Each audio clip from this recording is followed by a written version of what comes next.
क्या आप भी तुलसी के सामने रोज अगरबत्ती लगाने की भूल करते हैं? तो कान खोलकर सुन लो, नहीं तो पूरा घर हो जाएगा बर्बाद। आज हम आपको बताएंगे तुलसी के बारे में कुछ महत्वपूर्ण बातें जो आपको भूल कर भी नहीं करनी चाहिए, और ऐसी कौन सी बातें हैं जो तुलसी के सामने करने से तुलसी माता और लक्ष्मी माता प्रसन्न हो जाती है। तुलसी माता को जल देते समय बोलने चाहिए यह 3 शब्द जिनसे सभी मनोकामनाएं पूरी होती हैं। हम आज के इस वीडियो में जानेंगे कि तुलसी माता को जल देते वक्त कौन से शब्द बोलने चाहिए। किसी समय की बात है, भगवान विष्णु विश्राम कर रहे थे।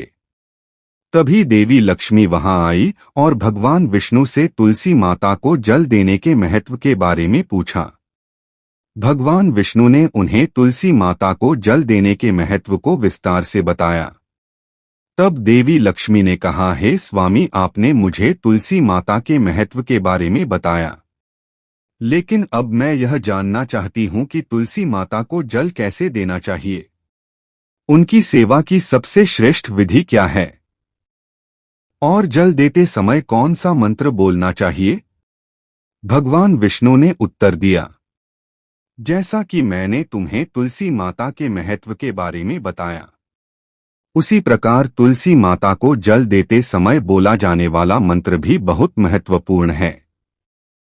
यह मंत्र 3 शब्दों का है, लेकिन इसका प्रभाव अत्यंत शुभ और कल्याणकारी है। जो भी रोज तुलसी माता को जल देते समय इन 3 शब्दों का उच्चारण करेगा, उसके घर में मां लक्ष्मी का वास होगा, उसकी दरिद्रता समाप्त हो जाएगी और उसे अपार धनधान्य की प्राप्ति होगी। मंत्र के महत्व को बताते हुए भगवान विष्णु ने कहा, इस मंत्र का महत्व सुनने से ही मनुष्य के सभी पाप नष्ट हो जाते हैं। उसे हजारों वर्षों तक तुलसी माता को जल देने के पुण्य का फल मिलता है। फिर भगवान विष्णु ने देवी लक्ष्मी को एक कथा सुनाई। उन्होंने कहा, दक्षिण दिशा में यम नगरी नामक एक नगर था, जहां रमेश नामक एक ब्राह्मण रहता था। वह अत्यंत पापी और गलत कामों में लिप्त व्यक्ति था। जन्म से ब्राह्मण होते हुए भी वह धार्मिक कार्यों से दूर रहता था। ना वह पूजा करता, ना ध्यान, ना जप और ना ही किसी का सत्कार करता। वह मदिरापान और मांसाहार भी करता था और हमेशा अनैतिक कार्यों में व्यस्त रहता था, और वह ब्राह्मण दिन में खेत में काम करके पत्ते बेचकर अपनी जीविका चलाता था और रात में वैश्याओं के पास जाता था। इस प्रकार अनेक वर्षों तक अपना जीवन इसी पापपूर्ण तरीके से बिताया। फिर एक दिन वह दुर्बुद्धि ब्राह्मण पत्ते इकट्ठा करने के लिए एक जस्य की वाटिका में पहुंचा और पत्ते तोड़ने लगा। तभी एक काले सर्प ने, जो काल के रूप में वहां उपस्थित था, उसे काट लिया। उसी समय उसकी मृत्यु हो गई। उसकी मृत्यु के तुरंत बाद यमराज के दूत वहां प्रकट हुए और उसकी आत्मा को लेने के लिए आए। वे उसे यमलोक ले जाने लगे। मार्ग में वह ब्राह्मण यमदूतों के सामने रोने और विलाप करने लगा। उसने कहा, हे दूतों, मुझे कहाँ ले जा रहे हो? मुझे छोड़ दो, मेरे प्राण बचा लो। लेकिन यमदूत बोले, अरे पापी ब्राह्मण, तेरे दुष्कर्मों के कारण तुझे यह दंड मिला है। अब यमराज तुझे घोर नरक में डालेंगे। यमलोक पहुंचने पर चित्रगुप्त ने उस ब्राह्मण का पूरा लेखा-जोखा प्रस्तुत किया। उन्होंने कहा, हे धर्मराज, इस ब्राह्मण ने अपने पूरे जीवन में केवल पाप किए हैं। इसने कभी कोई पुण्य कार्य नहीं किया। धर्मराज ने दूतों से कहा, हे दूतों, इस घोर पापी ब्राह्मण को नरक में डाल दो। इसे अपने कर्मों का फल भोगना होगा। यमदूत उसे ब्राह्मण को नरक में ले गए और उसे भयंकर अग्नि में धकेल दिया। वह कई वर्षों तक नरक की यातनाएं सहता रहा। इसके बाद उसे अगले जन्म में बैल के रूप में जन्म मिला। बैल का शरीर पाकर उसने भारी बोझ उठाने का कार्य किया। उसका मालिक उससे दिन रात काम करवाता था। जब उसकी शक्ति समाप्त होने लगी तो मालिक ने उसे एक लंगड़े आदमी को बेच दिया। वह लंगड़ा आदमी उस बैल का उपयोग अपने बोझ उठाने के लिए करता था। बैल ने 8 वर्षों तक उसकी सेवा की। फिर एक दिन वह बैल लंगड़े आदमी को लेकर एक ऊंचे पर्वत पर चढ़ा। अधिक परिश्रम और थकान के कारण वह बैल मूर्छित होकर गिर पड़ा और अंतिम सांसें लेने लगा। वहां खड़े लोगों को उस बैल पर दया आ गई। उन्होंने उसके मुख में पानी डालने का प्रयास किया। उसी भी में एक पुण्य आत्मा व्यक्ति भी था। उसने अपने पुण्य का थोड़ा भाग उस बैल को दे दिया। इसे देखकर अन्य लोगों ने भी अपने अपने पुण्य उसे देना शुरू कर दिया। उसी भी एक वेश्या भी खजी थी। सभी अपना पुण्य उस बैल को देकर उसका उद्धार करने का प्रयास कर रहे थे। यह देखकर उस वेश्या ने भी अपना पुण्य उस बैल को दे दिया। कुछ देर बाद उस बैल की मृत्यु हो गई। फिर उस स्थान पर यमदूत आए और उस बैल के शरीर से उस ब्राह्मण की आत्मा को निकालकर यमलोक ले गए। यमलोक पहुंचने पर उसे यमदेव के सामने प्रस्तुत किया गया। चित्रगुप्त ने जब उसका लेखा जोखा देखा तो वे चकित रह गए। वेश्या के द्वारा दिए गए पुण्य के कारण उसके सभी जन्मों के पाप नष्ट हो चुके थे। यमदेव ने कहा, हे ब्राह्मण, उस वेश्या ने तुझे अपना पुण्य देकर तुझ पर बड़ा उपकार किया है। उसी के पुण्य के प्रभाव से तुम्हारे सभी पाप नष्ट हो गए हैं। इसीलिए अब तुम्हें फिर से मनुष्य जन्म प्राप्त होगा। इस प्रकार वह ब्राह्मण पृथ्वी पर एक उत्तम ब्राह्मण कुल में जन्म लेता है।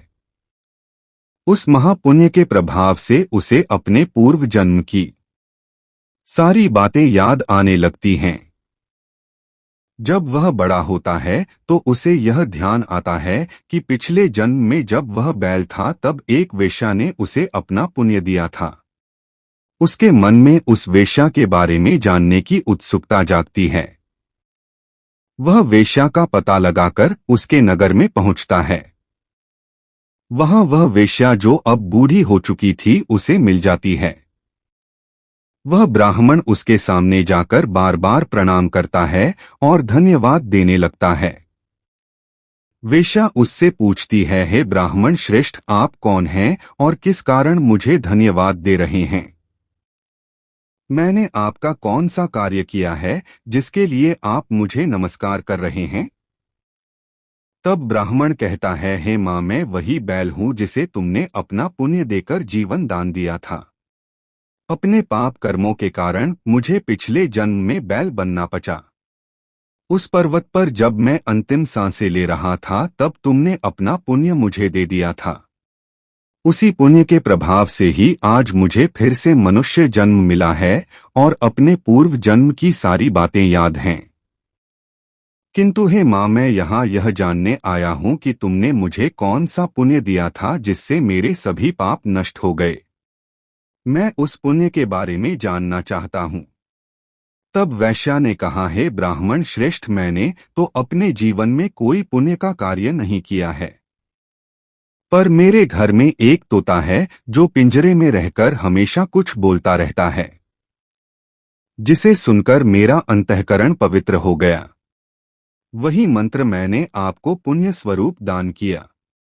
फिर वह वैश्य और ब्राह्मण उस तोते के पास गए और उससे पूछने लगे, हे शुक, तुम कौन सा मंत्र बोलते हो जिससे हमारे जीवन का उद्धार हुआ? यह मंत्र तुम्हें किसने सिखाया और इसका क्या अर्थ है? तब उस तोते ने अपने पूर्व जन्म का वृतांत सुनाना शुरू किया। वह बोला, हे ब्राह्मण श्रेष्ठ, पिछले जन्म में मैं एक ब्राह्मण था। मुझे अपने ज्ञान का बहुत घमंड था। मैंने कभी गुरुजनों का सम्मान नहीं किया बल्कि उनका बार बार अपमान किया। अपने अहंकार के कारण मेरा स्वभाव क्रोधी और द्वेषपूर्ण हो गया। मैं सभी को तुच्छ समझने लगा और विद्वानों का भी अपमान करता था। कालांतर में मेरी मृत्यु हो गई और मुझे यमलोक ले जाया गया। पूज्य व्यक्तियों और गुरुजनों का अपमान करने के कारण मुझे तोते के कुल में जन्म लेना पड़ा। तोते के रूप में जन्म लेने के बाद छोटी अवस्था में ही मेरे माता पिता का साथ छूट गया। मैं अकेला पेड़ की डाल पर बैठकर रो रहा था। तभी कुछ मुनि उस मार्ग से जा रहे थे। उन्होंने मेरी दयनीय स्थिति देखी और मुझे अपने आश्रम ले आए। आश्रम में उन मुनियों ने मुझे एक सुंदर पिंजरे में रखा और मेरी देखभाल की। वे मुझे प्रतिदिन भोजन कराते और मुझसे स्नेह करते थे। उस आश्रम में वे मुनि, उनकी पत्नियां और बच्चे प्रतिदिन तुलसी के पौधे को जल अर्पित करते और एक मंत्र का जाप करते थे। उनके मुख से बार बार मंत्र सुनकर मैंने उसे याद कर लिया। तब से मैं उसी मंत्र का जप करता हूँ। इस मंत्र के प्रभाव से मेरे जीवन में सकारात्मक बदलाव आने लगे। मुझे अपने कर्मों का पश्चाताप हुआ और मेरी मृत्यु भी टल गई। मेरी आयु 100 वर्ष हो गई और इतने वर्षों तक मैं जीवित रहा। एक दिन रात के समय एक चोर उस आश्रम में आया और मुझे वहां से चुरा लिया। बाद में इस वैश्या ने उस चोर से मुझे खरीद लिया। वैश्या के घर आने के बाद भी मैं वही मंत्र बोलता रहा। इस मंत्र को सुनकर इस वेश्या का अंतःकरण पवित्र हो गया। उसने अपना पुराना जीवन छोड़कर भगवान विष्णु की भक्ति करनी शुरू कर दी। हे ब्राह्मण देव, इसी मंत्र के प्रभाव से मेरे और उस वेश्या के सभी पाप नष्ट हो गए। यही मंत्र आपको भी पाप मुक्त कर चुका है। इस प्रकार तोते ने उस ब्राह्मण और वेश्या को पूरा वृतांत सुना दिया। यह सुनकर ब्राह्मण और वेश्या दोनों बहुत प्रसन्न हुए। उन्होंने तय किया कि अब वे प्रतिदिन तुलसी माँ को जल अर्पित करेंगे और उस मंत्र का जप करेंगे।